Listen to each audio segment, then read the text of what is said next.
Massage therapists, have you ever had a session turn intimate with a client or vice versa? And how did it go down? I'll be upfront about this. I've been doing a lot of sports lately, and my muscles have been more worn out than usual since I've been increasing the intensity at the gym. To help with the fatigue, I decided to try a sports massage. Everything went well, and the staff was certified, which was reassuring. The only downside was that it turned out to be pretty pricey. Then, with the holidays rolling around, many of these places started having limited hours. I was out grabbing a bite with some friends in Chinatown, and I mentioned to them that I was thinking of stopping by a massage place later because my muscles were pretty stressed. With it being Christmas Eve, most places were either closed or had limited hours. One of my friends suggested a spot he'd been to before, saying they had good service. We all joked around about the idea of extra service at Asian massage parlors, teasing about how that was what I was really after. But since I actually work out with this group of friends, they knew that my search for a massage was genuine. I was initially planning to head home and relax in my massage chair, but I decided I really wanted the human touch, so I went ahead and visited the place my friend had recommended. When I walked in, I noticed the place had a bit of a sketchy vibe, but I wasn't going to let that stop me from getting a massage. The woman working there was young and attractive, and that's when certain thoughts started crossing my mind. Amp. Check. Seedy place? Check. The first 30 minutes were a legitimate massage, until the girl started getting closer and closer to my Johnson, wherein she asked if I wanted something extra. I immediately obliged by whipping out some extra cash from my wallet and proceeded to receive a hand J that transitioned into a blowy. Before we continue, do us a quick favor. Smash that like button and subscribe to support our channel. Story 2. I visited an Asian massage parlor. I've been with my wife for nearly 9 years, and we've been married for just over 4 of them. I still love her deeply, but our relationship hasn't been without its challenges. She struggles with significant depression and anxiety, conditions she manages with therapy and medication. These aren't the root causes of my actions, but they've certainly shaped our shared experience. One of the hardest parts of our marriage has been the complete breakdown of our intimate life. When we first started dating, our connection, physically and emotionally, was strong.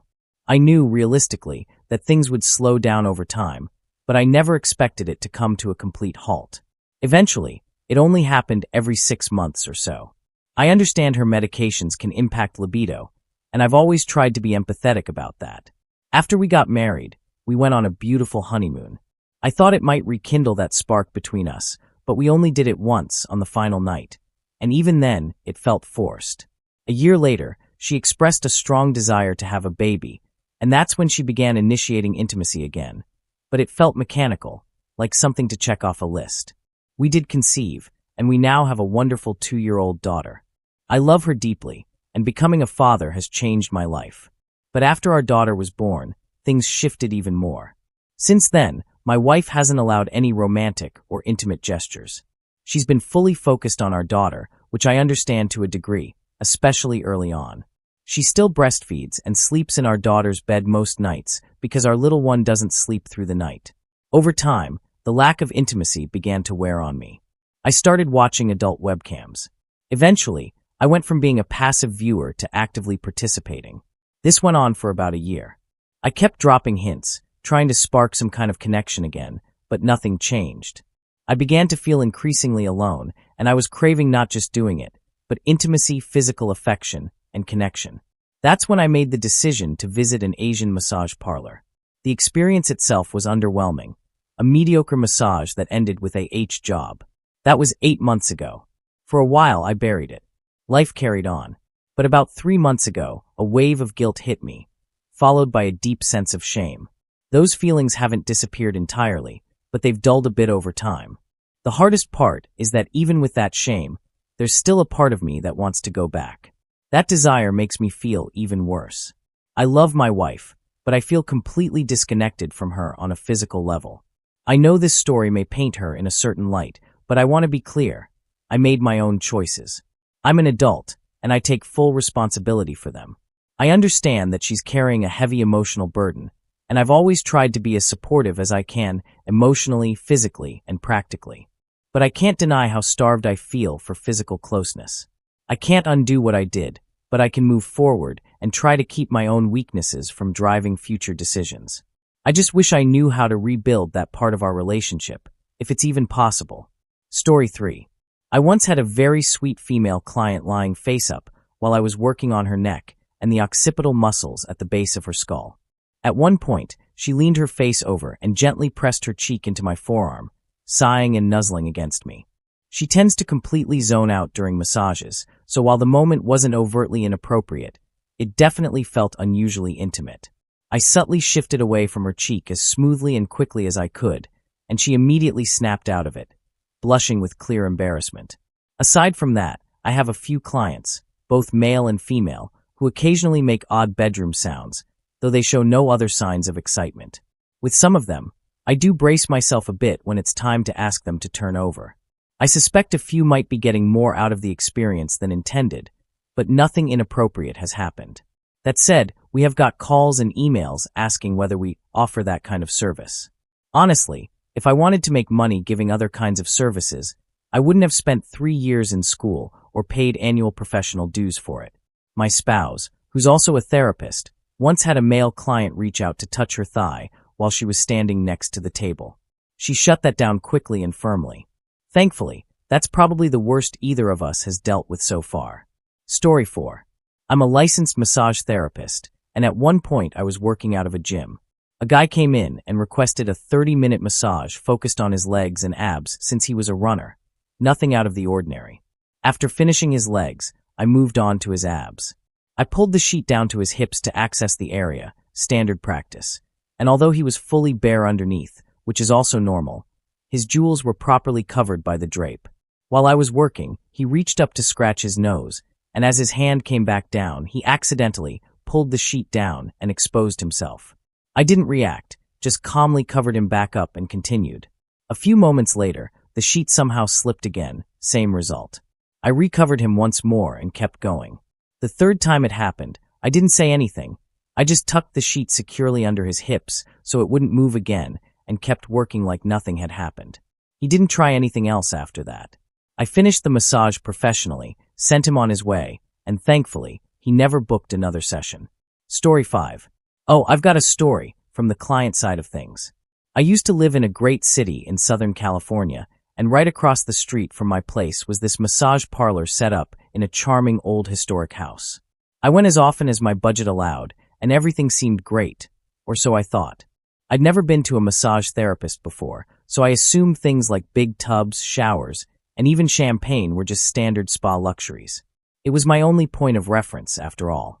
After each session, the women would often ask if I needed anything else or wanted to extend the time. Being budget conscious, I'd always politely decline. No thank you, that was great. Then get dressed and head home.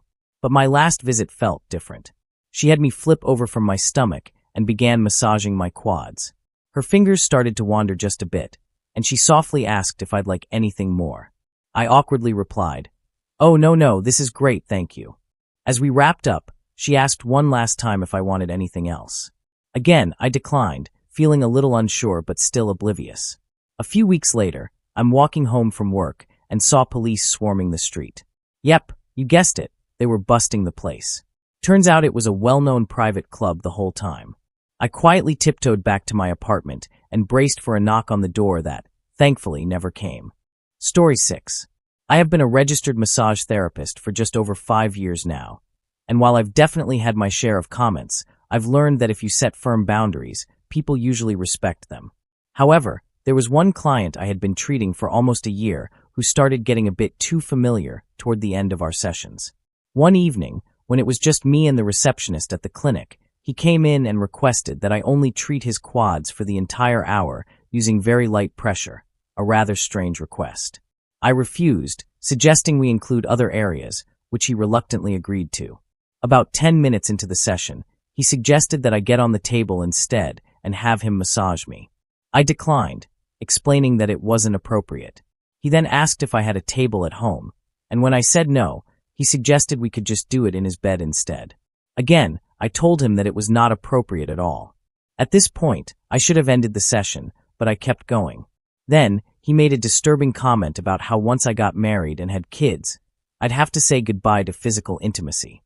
Then he asked, Do you like doing it? Do you like the popsicle in your mouth, A or V? I was absolutely shaken. I've never felt so uncomfortable in my life. He was easily twice my size, and I was alone with him in the room. I ended the session 20 minutes early. He didn't seem to mind, and immediately told the receptionist to ban him from the clinic. A while later, I ran into him at the mall with his family, and I had an anxiety attack, which is unusual for me. Stay safe out there, fellow therapists. Trust your instincts. Story 7. So, I used to work at a massage place in Florida. It wasn't anything fancy, but it got the job done. We had a few regulars who came in about once a week, and one of them always asked for me specifically. One day, he came in, and we started our usual small talk while I was getting everything ready. He mentioned that he'd recently gotten out of a really bad marriage. Now, our place wasn't one for happy endings or anything, though I have given a hand J to a client before. This guy wasn't bad looking, maybe a 7 out of 10, had a decent job, a nice car, and always tipped well. Towards the end of the massage, he asked if he could get extra. At first, I was a little confused, so I told him he could always upgrade to a shampoo or use the massage chair for a bit more. But he said, "No, I mean something extra."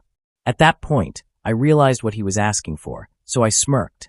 He flipped over to lay on his back and face me, and I leaned in to whisper in his ear. Epstein didn't off himself. That's when the vibe completely changed. Story 8. Most embarrassing moment of my life was that time when I misread what I thought were pretty obvious hints from a female massage therapist that offered me a free massage. This was around 15 years ago when I was part of one of those networking groups where professionals from all kinds of industries get together to refer business to each other. A really cute female massage therapist joined the group, and we hit it off right away. She would always sit next to me and engage in what I now recognize as touch talking. You know, when someone touches your arm or shoulder while talking to you, a typical sign that they're interested. At the time, I had no doubt that we were both into each other. Other members of the group would joke about how flirty she was with me, and I was convinced that there was something happening between us. After she mentioned that she'd recently broken up with someone and was single again, she asked if I'd like a free massage after hours, meaning after everyone else had left. I thought I knew exactly what that meant. Spoiler, I was wrong. When I showed up at her spa, it was just as they were closing. She greeted me with a big hug, led me to the room, and told me to get ready and wait on the table while she stepped out for a moment. I was lying there, face down, thinking things were about to take a turn. She covered me with a sheet, which in hindsight should have been my first clue that things weren't going as I imagined.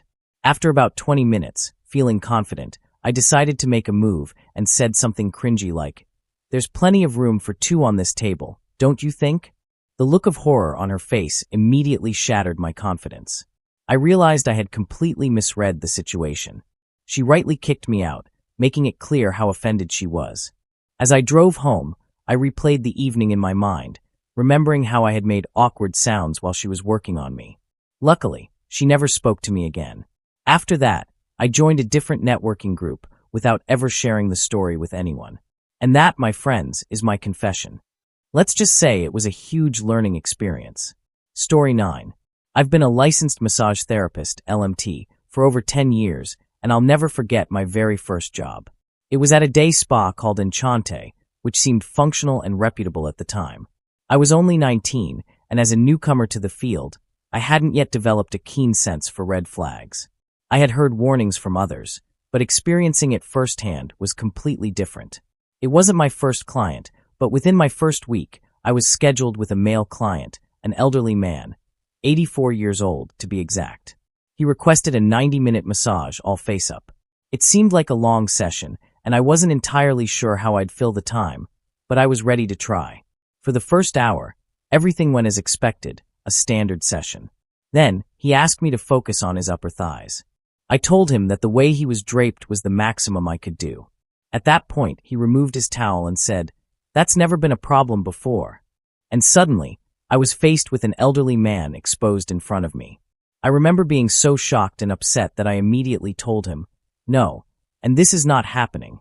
He grabbed my wrist, but I was able to maintain control of the situation and walked out after throwing the towel back at him.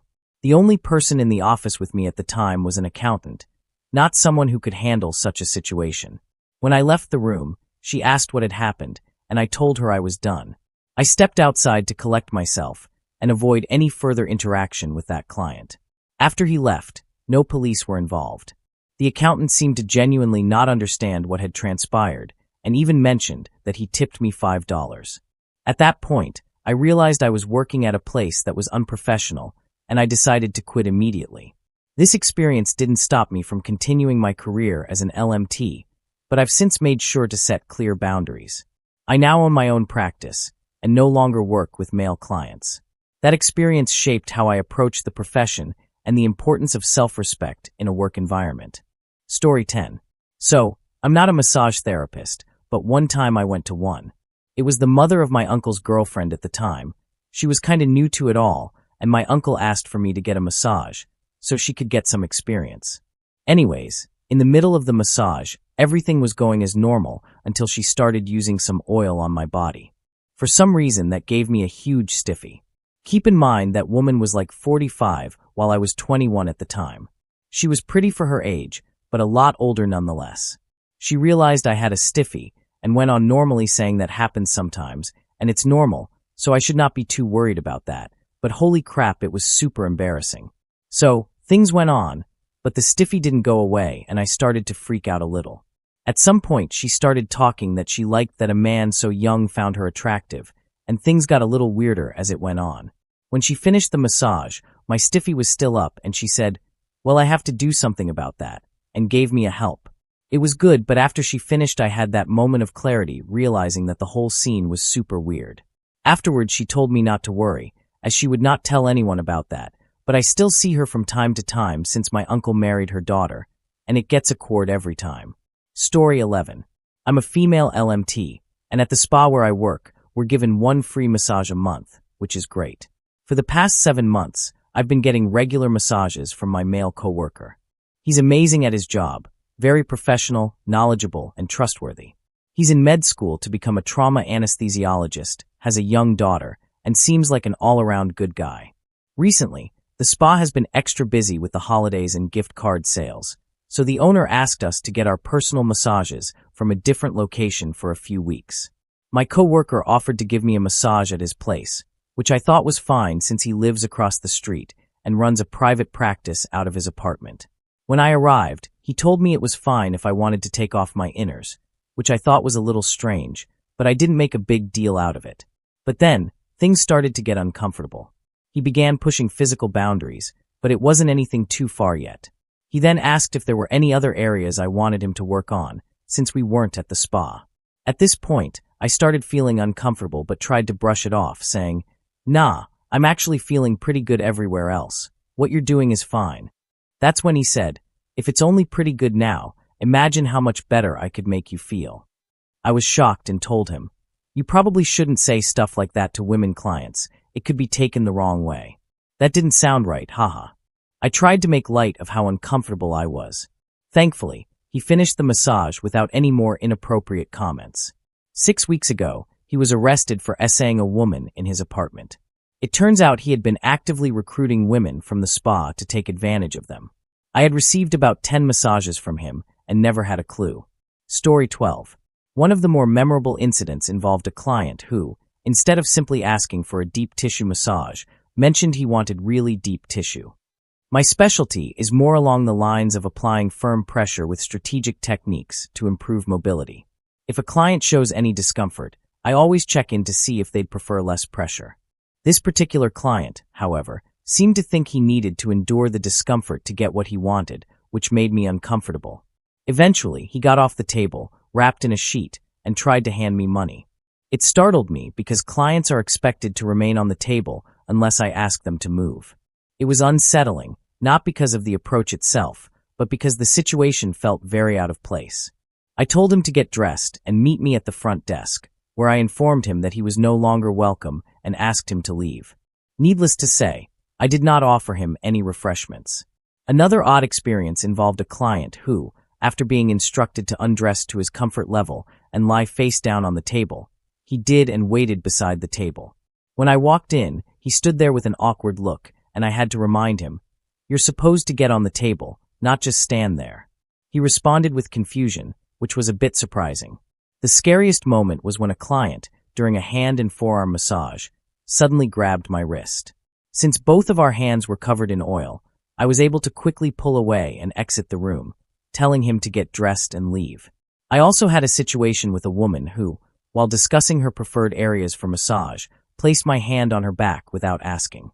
I wasn't sure how to interpret it, but I made it clear that my style of massage wasn't suitable for what she wanted, which, in a polite way, meant she should leave.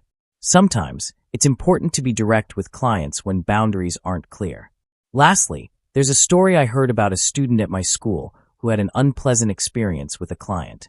After a similar inappropriate situation, the student reportedly responded by dumping a large amount of oil on the client and throwing his clothes out of the room.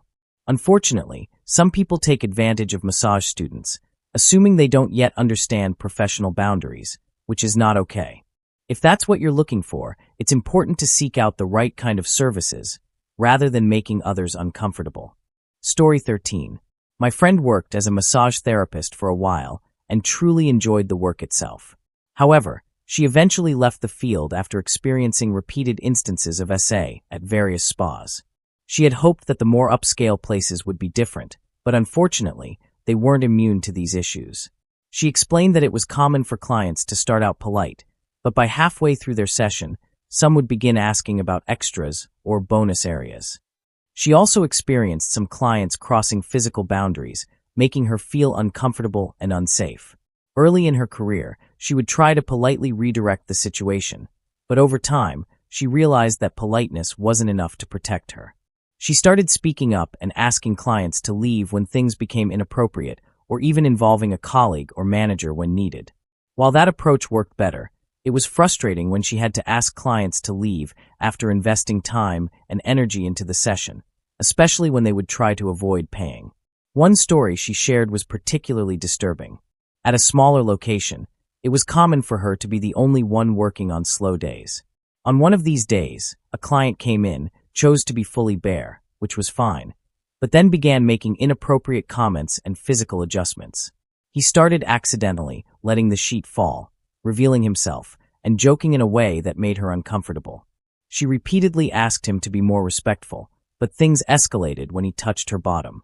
When she reacted and told him not to, he denied it and acted offended. The situation only worsened as he continued to cross boundaries, even making an inappropriate offer. At that point, she left the room, taking a moment to remove herself from the situation for her own safety. Afterward, the client left the room, paid his bill, and left as if nothing had happened. That experience left a lasting impact on her, and ultimately, it led her to step away from the profession. Story 14. My mom is a massage therapist and has worked at several chiropractic offices over the years. If you're experienced and trusted enough, the chiropractors will often give you keys so you can see clients on weekends. One day, she had a massage appointment scheduled with a man who was new to the US and married. He had been messaging her in a way that raised a few red flags. She tried to give him the benefit of the doubt, thinking maybe it was just a language barrier since he didn't speak much English. But then he sent a message that included a specific phrase, one that, in the massage world, is a known code for wanting the session to turn inappropriate. That's when she called me and told me to Uber to her workplace immediately. I got there first and waited for her. When she arrived, she tried to ease her own anxiety by saying things like, "Maybe he doesn't know what that phrase really means. Maybe I'm reading too much into it. He is married after all." Then the man showed up, with candy and flowers. He looked confused when he saw me sitting there, but handed the gifts to my mom anyway. She went ahead with the massage, he paid, gave me a strange sideways glance on his way out, and that was the last we saw of him. Story 15. My mom worked as a massage therapist for a few years. She never really shared whether she had any uncomfortable encounters, but there was this one couple who used to come in regularly, separate sessions, every 2 or 3 weeks. One day, during her appointment, the wife jokingly said, "These massages are better than banging." Since they were all pretty friendly, my mom brought it up the next time the husband came in, teasing him about his wife's comment. Without lifting his head from the massage table, he just mumbled, "Don't make me choose, I can't choose." Edit. He meant he couldn't choose between banging his wife and a massage from my mom. Story 16. My massage therapist crossed professional boundaries. A few months ago, I, 36F, started experiencing what I believed was sciatica. I found a massage therapist nearby through Google, a man in his 40s who worked out of a private studio. Let's call him Greg.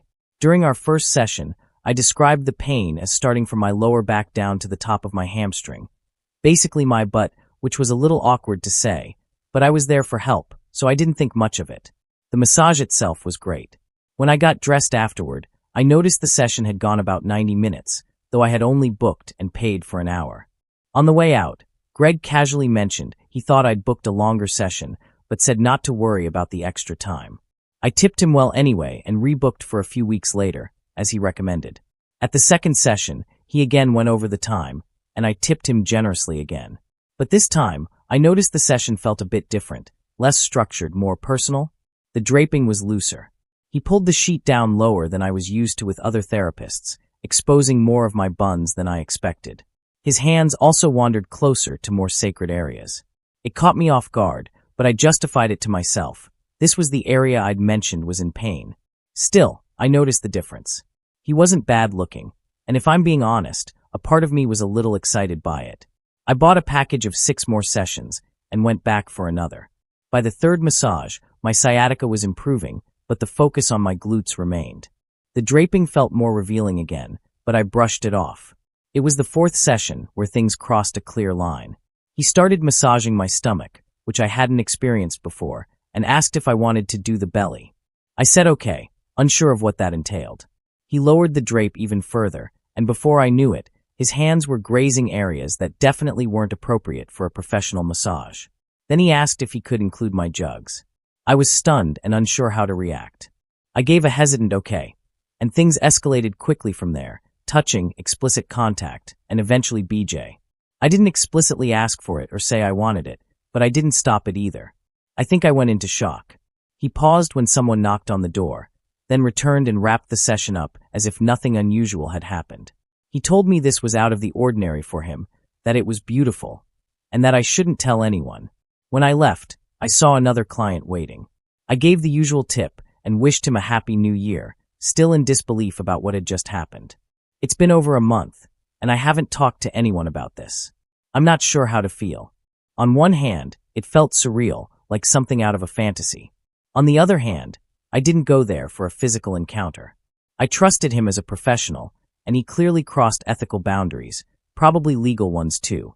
I didn't signal for that kind of interaction, and I feel conflicted because part of me did enjoy it, but another part of me feels taken advantage of. I have 4 sessions left in the package I paid for. I'm torn about whether to return, ask for a refund, or even report him.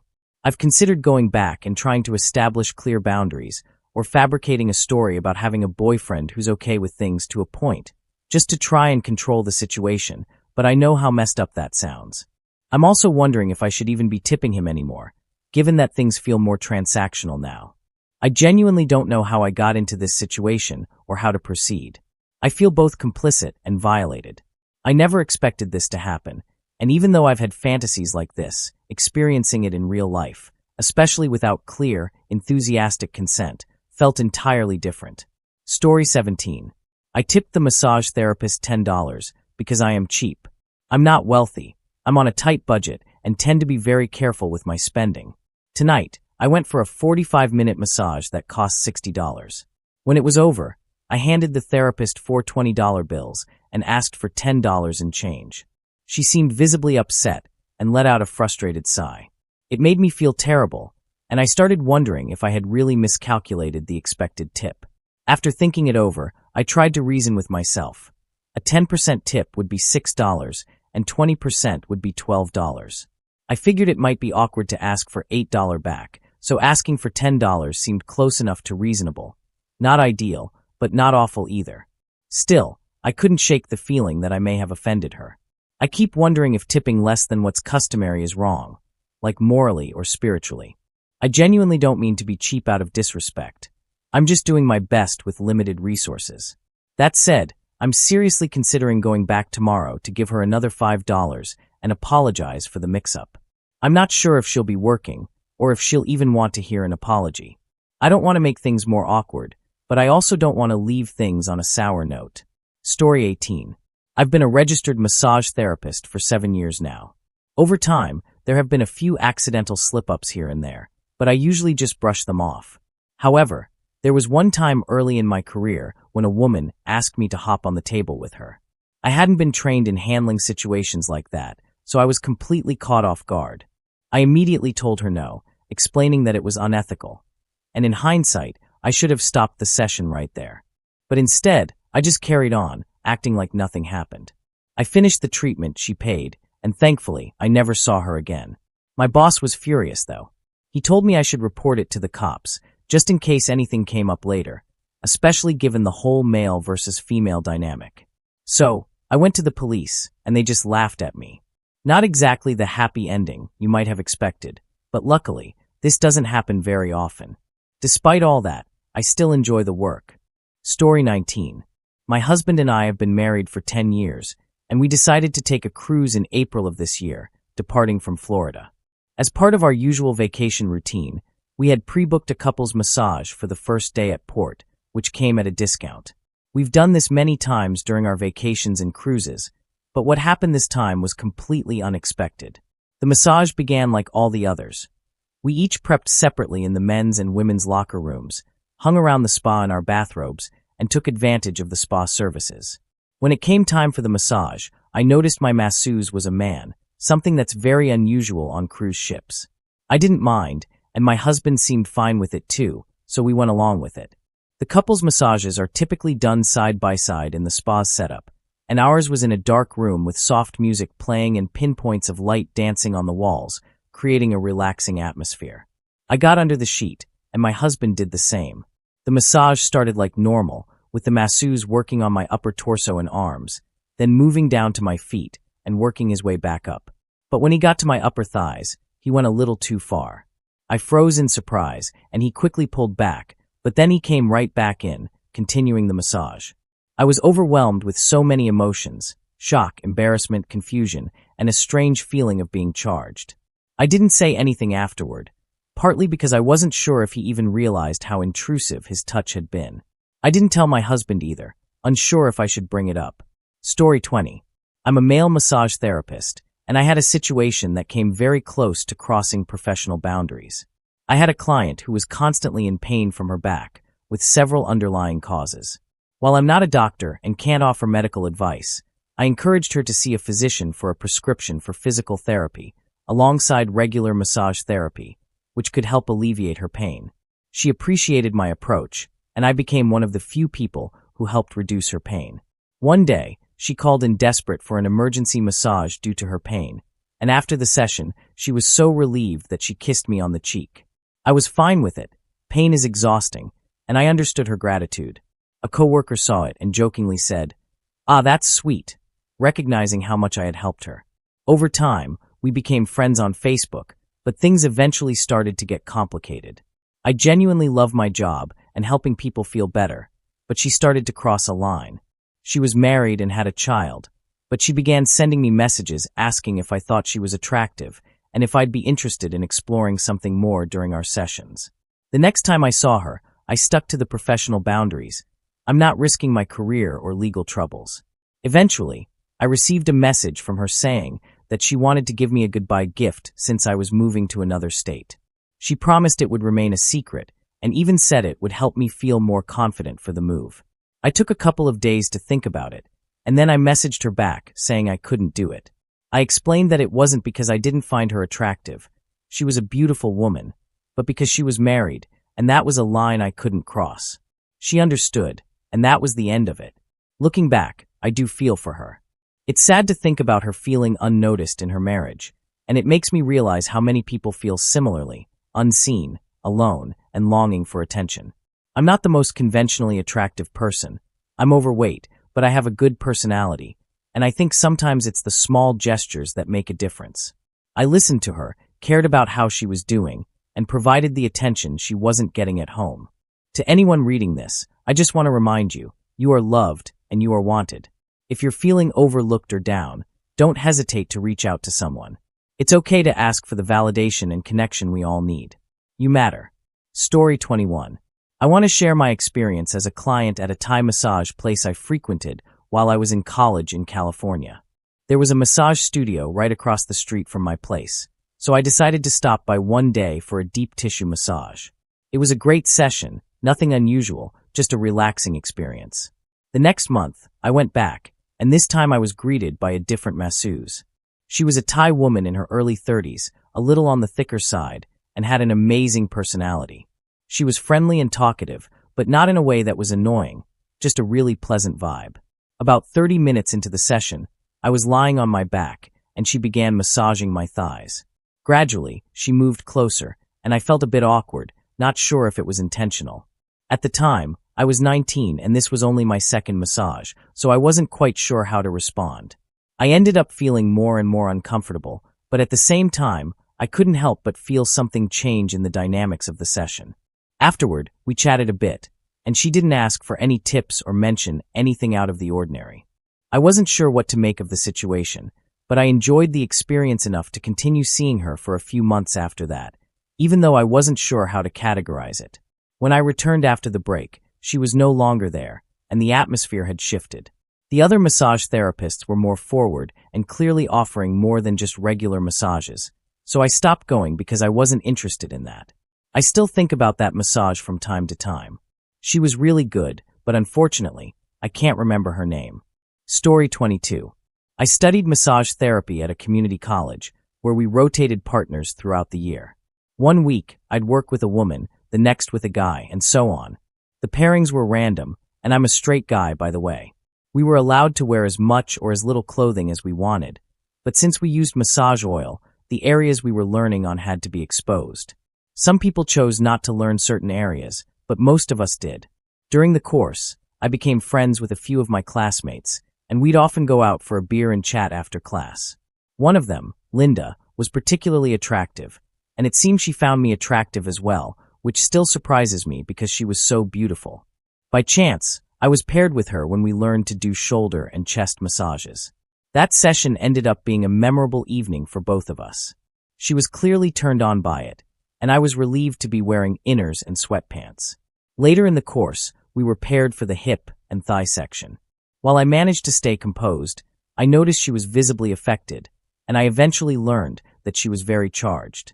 We ended up becoming lovers, and though we're still friends today, we are both married to other people.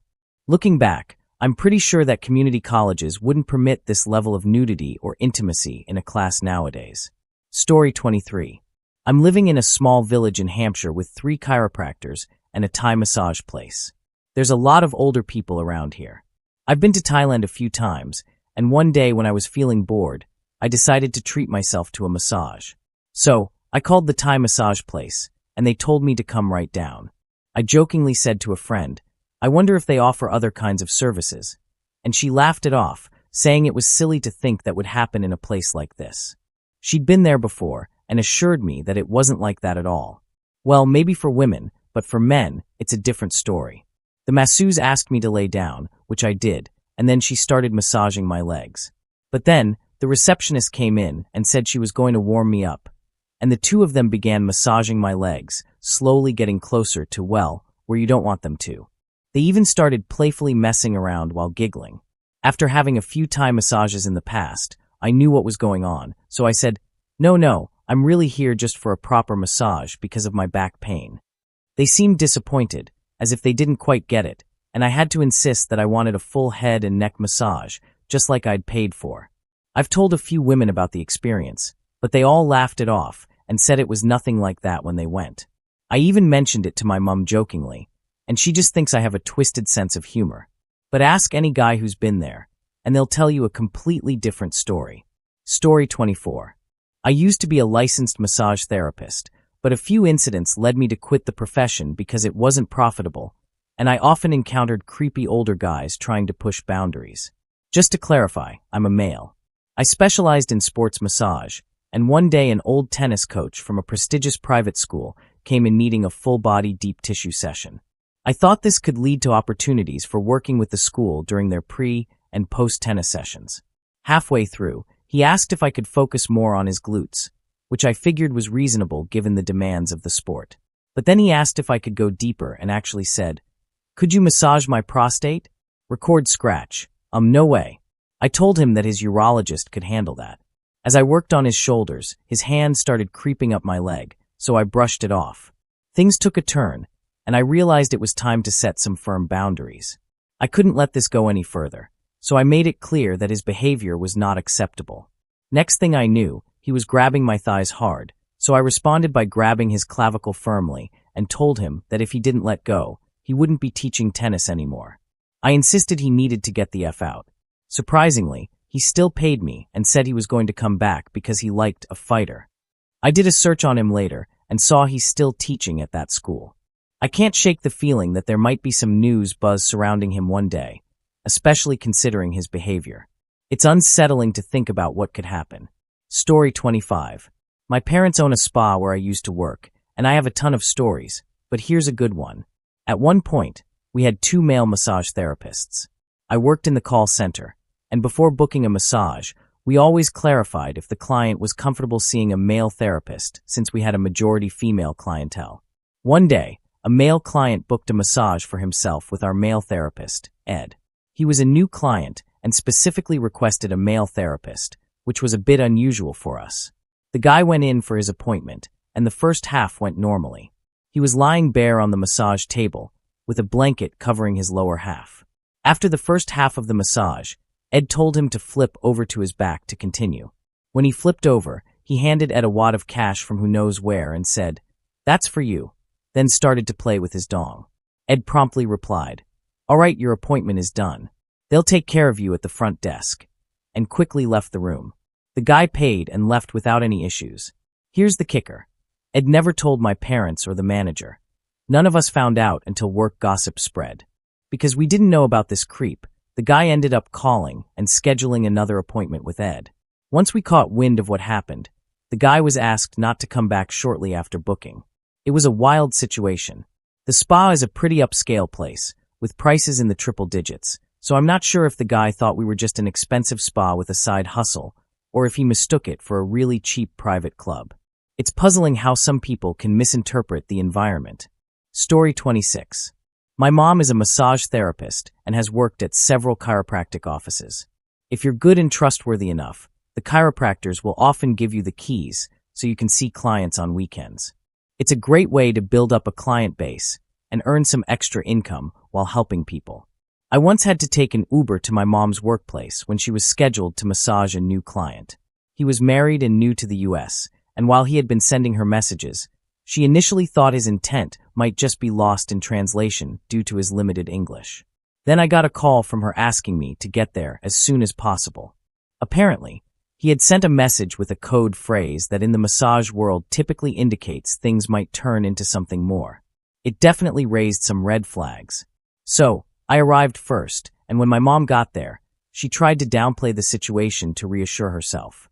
She kept saying things like, "Maybe he just didn't know what that meant." I could be jumping to conclusions. He has a wife, after all. It was her way of trying to make sense of it, but I could tell she was still on edge about the whole thing. When the man arrived, he came in with candy and flowers, and he saw me sitting in the chair, looking really confused. He handed them to my mom, who proceeded to massage him as usual. After the session, he paid her, gave me a sideways glance, and then left. It felt like a really strange moment, especially with all the tension leading up to it. Story 27.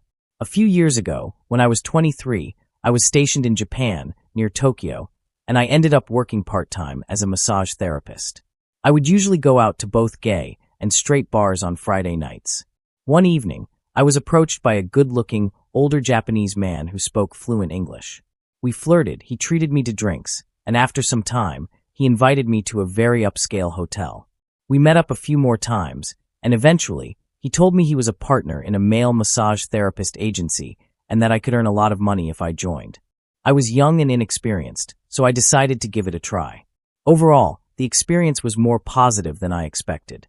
I had control over my schedule and could turn down offers if I wanted. Most of my clients were older Asian businessmen, and I was contacted by my manager when someone chose me, with details about the time and location. I would prepare, go to the hotel, and each experience was different. Some clients only wanted a standard massage, while others had different requests. Thankfully, despite hearing some horror stories, none of my clients were disrespectful or made me uncomfortable. Although I worked with about 50 clients, most were kind and appeared to be lonely or struggling with their own issues. While the language barrier was sometimes challenging, the clients who could communicate with me often seemed more interested in conversation and companionship than anything else.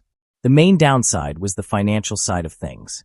After the client paid me, I had to give a substantial percentage to the agency, and I also had to cover my own supplies and travel expenses. Without generous tips, I would have actually lost money. I stopped doing this work when I moved back to the US. For a year, I lived a kind of double life, which caused me a lot of stress, but in the end, I don't regret the experience. Story 28. I've been working as a massage therapist for 3 years now, starting when I was 19.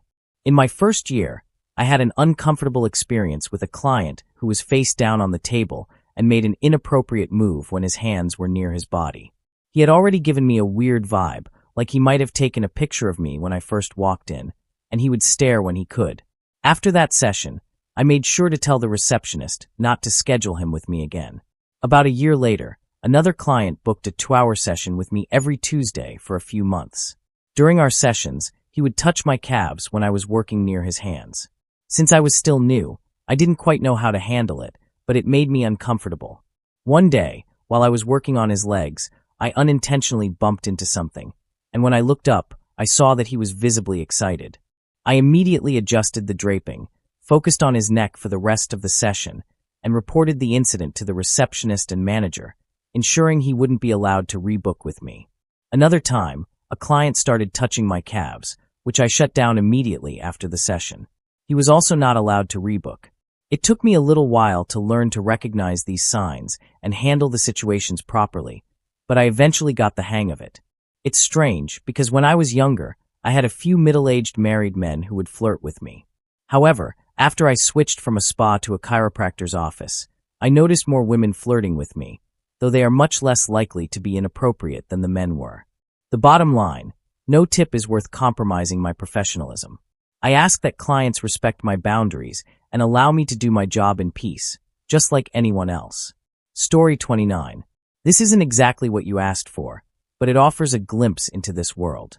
I was a naive college student searching for an affordable place to live, and I came across an ad on Craigslist for a room to rent.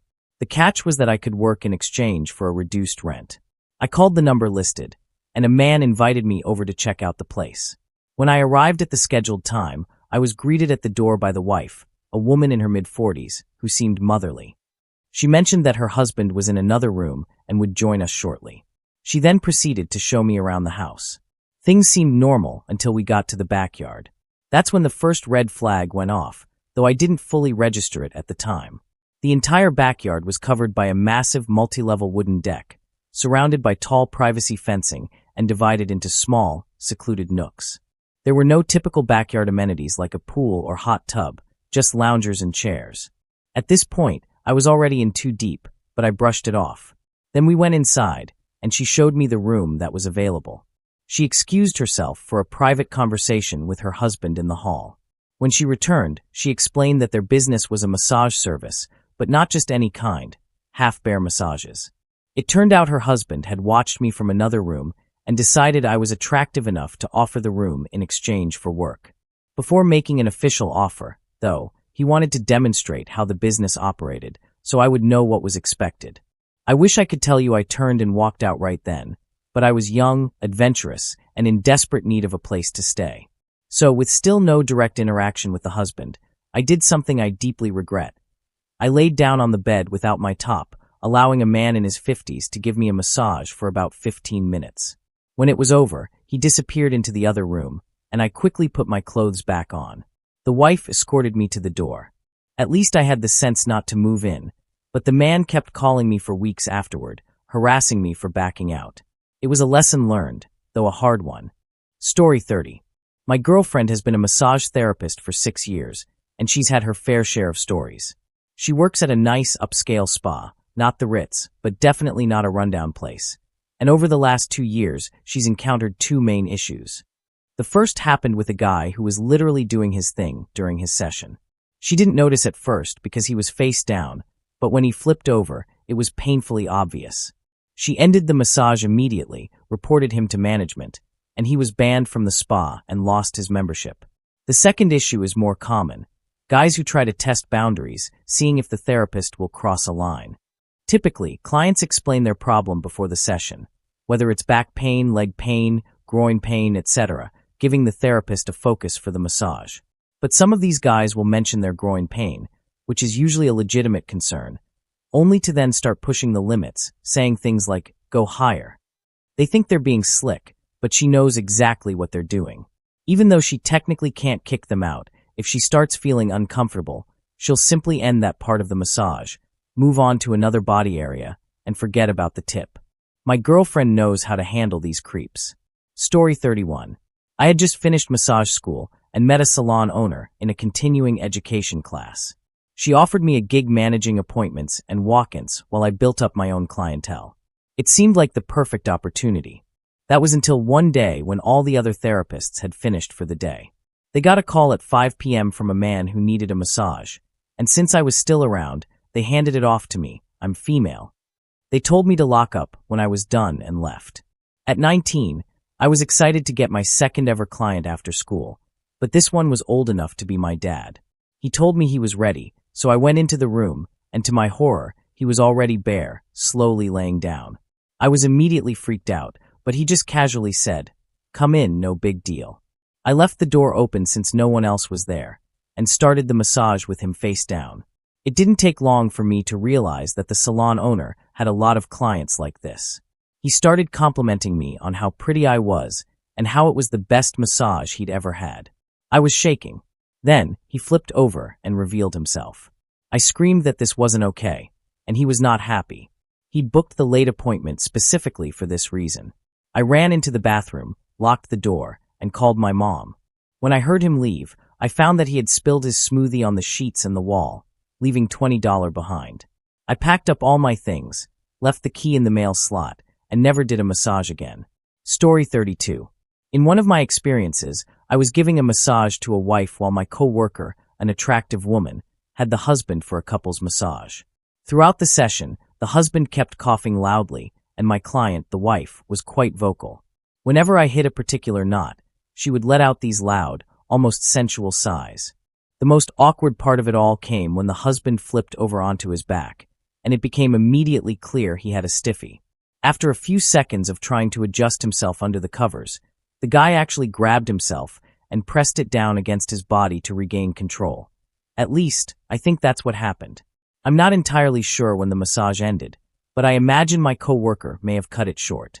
It would have been a tricky situation to explain to the wife why she couldn't receive a proper massage with her husband in such an uncomfortable state. As a bonus, my brother-in-law shared an interesting story from his work at a high-end spa where a 60-minute service can cost around $200. At this spa, they offer a couple's suite, which includes a hot tub, shower, massage table, and a private balcony.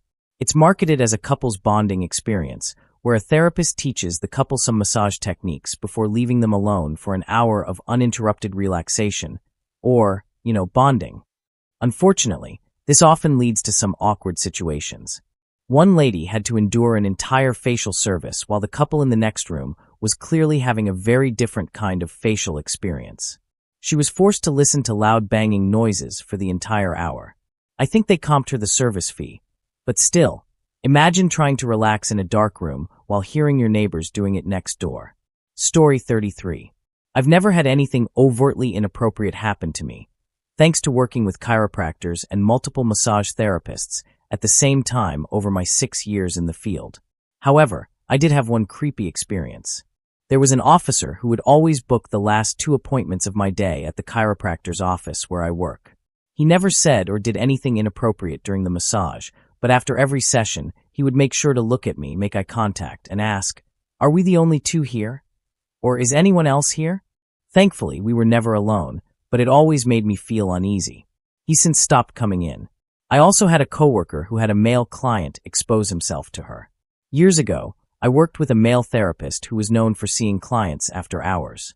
And there was a chiropractor who was dual licensed as both a massage therapist and a chiropractor, who suggested to me and the other therapists that we shouldn't wear our silicone, wedding rings, or tell clients we were in relationships. Needless to say, no one was a fan of him. Story 34.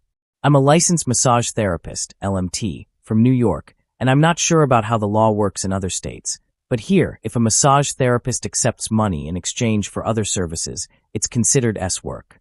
That's classified as a Class B misdemeanor, which means anyone caught would face potential jail time, a few months, a fine of around $500, and the loss of their license and good standing with the AMTA. Being an LMT is a licensed profession, similar to being a doctor or other healthcare provider. So, even if a client is the one making advances and everything is consensual, it's still seen as a person in a position of authority taking advantage of the situation. If you're thinking of dating or hooking up with a client, you must first end the professional relationship. That said, it still happens. Massage parlors often get busted for being fronts for private clubs.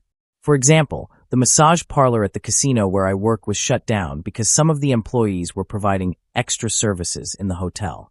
Unfortunately, this kind of behavior doesn't do any favors for the reputation of professionals in our field. Thank you for watching. If you enjoyed this video, be sure to give it a thumbs up, subscribe, and hit the bell icon so you never miss an update.